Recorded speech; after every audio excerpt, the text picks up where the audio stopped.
let's do that again. Okay? You arrive at the scene. We're going to do output, okay? So go ahead and talk to them, try and get a response, ask for their name. All right, now they didn't respond. Okay, so I'd like you to do a pain stimulus by squeezing the shoulder. That's called a trap squeeze. They didn't respond either. So now we're gonna check for breathing and pulse, okay? So place one hand on the forehead, one hand on the chin, lift, look, listen, and feel, and check the carotid artery at the same time. All right, you gotta listen for the breathing as well. So move your head closer. Good. Now the good news is our patient is breathing because we notice the chest rising, okay, and we can hear and feel the breathing. A little bit on the slow side, but you know, they're breathing, so we don't need to do CPR. But we notice some needles on the ground. And also, I'd like you to open their eyelids. Go ahead and do that. And you notice the pupils have been constricted. So you're starting to suspect that your patient is overdosed on a drug. Now let's do a pain stimulus by squeezing the collarbone. That's called a trap squeeze.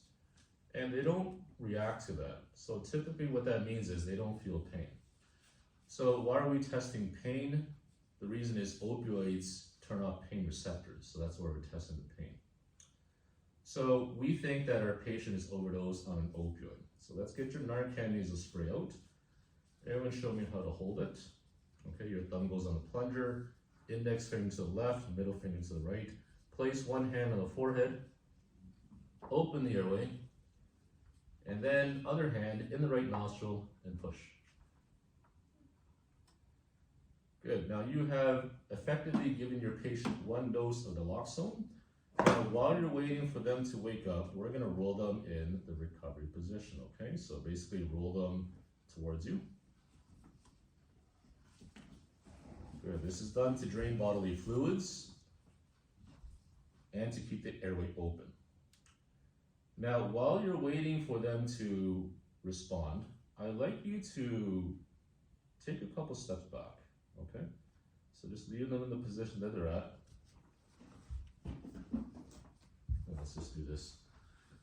All right, so they're in the recovery position, okay? So just do that. Put the baby just to prop the person like that. No, the baby should be on the other side. Oh, the front.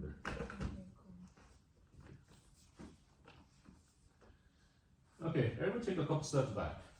Now, why am I telling you to take a couple steps back? Does anyone know why? It's a safety protocol. I tell everyone to do this. Now, why do you have to take a couple steps back? Okay, fluid, okay, they might vomit. You don't want to be on the vomit. There's something even more dangerous than vomit. What might happen if they wake up? Yes. Now, if you're that close, okay, and they wake up, and they become violent, bam, I get punched in the face. Now, if you follow my instruction, and you're that far away, and they try and swing a punch, you have time to run. Okay, so this is for your safety. You have to understand one of the withdrawal symptoms is violence, okay? Hopefully it doesn't happen, but if it does, that just buys you time, right? Okay, we're checking the time. 3 minutes has passed, and they still did not wake up. All right, we're gonna give them another dose, okay? So let's roll them back on their back.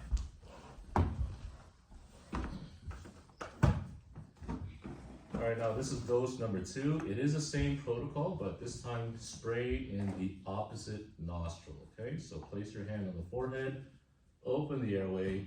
If you did right first, do left next. And again, roll them in the recovery position and take a couple steps back. Now, in a real Narcan, in a real naloxone kit, they will give you 2 Narcan nasal sprays for that specific purpose. One may not be enough, so if one was not enough, after 3 minutes, we're gonna give them 2, okay? Same thing, hopefully they wake up. Should they not, paramedics should arrive.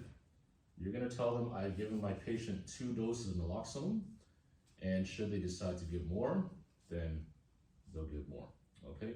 But generally speaking, if you focus on the scenario that I have encountered 2 weeks ago, the blue lips and the pale face basically turn flush and pink within a couple minutes. So what did that tell you about their circulation? That their circulation has improved. Okay, the reason why it's pale and blue is because the slowed breathing and the pulse.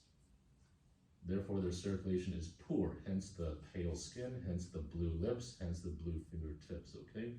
You give them naloxone to stimulate the central nervous system to get rid of the opioids, and now you notice that their central nervous system is starting to recover, okay? Now, the reason why I say central nervous system is starting to recover is because these are CNS depressants. It suppresses your CNS. All right, opioids are bad news. We don't want anything to suppress your CNS. Your central nervous system controls heart and breathing.